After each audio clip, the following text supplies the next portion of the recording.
Assalamualaikum warahmatullahi wabarakatuh. Selamat datang di channel Belajar di Rumah. Hari ini kita membahas bahasa Indonesia. Perkenal saya Yekti. Moga-moga dengan bahasa Indonesia ilmu yang diterima bermanfaat. Amin. Ya, nama saya Yekti.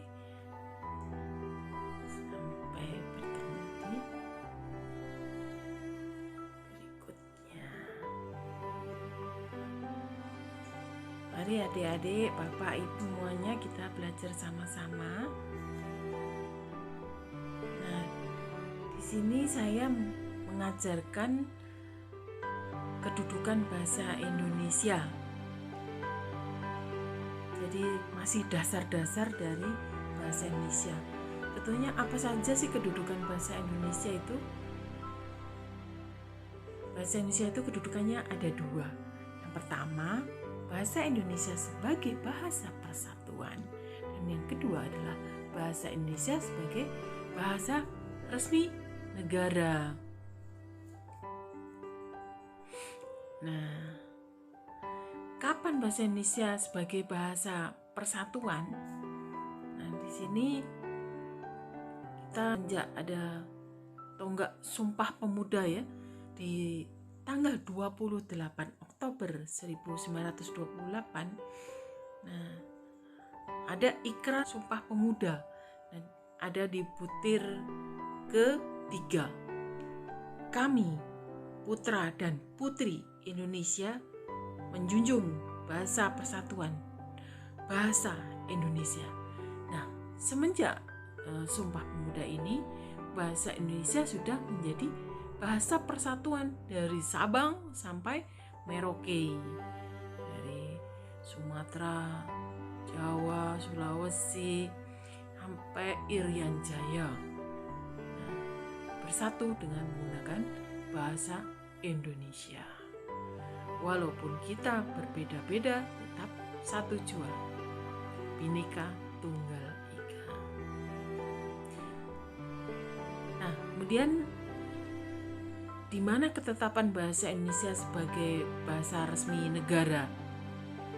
Di sini termaktub di bab 15 pasal 36 Undang-Undang Dasar 1945, bunyi pasalnya, bahasa negara ialah bahasa Indonesia. Mari kita junjung bahasa Indonesia, bahasa negara dan bahasa persatuan. Nah, slogan gunakan bahasa Indonesia dengan baik dan benar. Nah, ini pencanangan slogan ini dikarenakan dalam perjalanannya keberadaan bahasa yang baku menduduki posisi dalam skala tata nilai masyarakat Indonesia. Maksudnya dengan masyarakat Indonesia yang berbagai suku, bangsa, dan bahasa. Setiap suku punya bahasa. Suku Jawa punya bahasa Jawa. Nah, Sumatera punya bahasa Melayu sendiri. Nah, Makassar punya bahasa sendiri. Sulawesi sampai Irian Jaya ada sendiri bahasanya.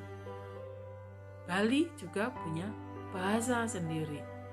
Nah, di sinilah keberadaan bahasa baku itu penting untuk bahasa nasional yang mempersatukan dan menjadikan seperti di HP ini, kalau kita menggunakan bahasa yang baik dan benar, untuk translate-nya juga lebih cepat.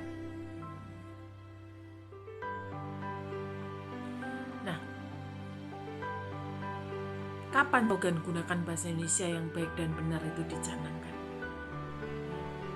Pada tanggal 20 Mei 1995 oleh Kepala Negara Republik Indonesia dipimpin oleh Bapak Presiden Soeharto. Nah, pada Bapak Presiden Soeharto menjadi Kepala Negara Republik Indonesia. Makanya beliau ingin, dan para pejabat-pejabat pemerintah juga semua rakyat Indonesia ingin menggunakan bahasa yang baik dan benar. Nah, di sini ada beberapa aspek. Nah, apa saja aspek kaidah bahasa Indonesia yang baik dan benar? Ini ada 5 aspek ya. Mohon maaf ya. Aspek. Ini harus benar juga nih Bu Guru. Kita sama-sama belajar ya. Saya dapat ilmunya, saya mengajarkan secara gratis kepada Bapak, Ibu, dan adik-adik, semua berguna. Dan ini masih dalam dasar. Nanti kita bahas satu persatu sesuai dengan aspek kaidah Indonesia yang baik dan benar. Yang pertama yaitu tata bunyi atau fonologi. Yang kedua, tata bahasa, kata dan kalimatnya. Yang ketiga, kosakata, termasuk istilah. Nah, yang keempat, ejaan. Dan ejaan ini kita memakai ejaan EYD, ejaan yang disempurnakan. Biasanya memakai buku Goris Keraf. Yang kelima adalah makna. Gitu teman-teman semuanya, Bapak, Ibu, adik-adik yang sudah belajar, terima kasih sudah belajar bersama-sama bahasa Indonesia dengan riang gembira. Ayo belajar bahasa Indonesia. Nah, subscribe ya untuk ikuti tutorial berikutnya. Like jika suka, kemudian share jika bermanfaat. Bagikan, share, like jika suka. Ini pakai bahasa Inggris karena ada juga yang pakai bahasa Inggris. Nanti saya mengajarkan bahasa Indonesia dengan bahasa Inggris. Nanti sama dengan teman-teman yang lain. Terima kasih. Sampai jumpa lagi. Semoga ilmunya bermanfaat dan silahkan dibagikan ya. Wassalamualaikum warahmatullahi wabarakatuh.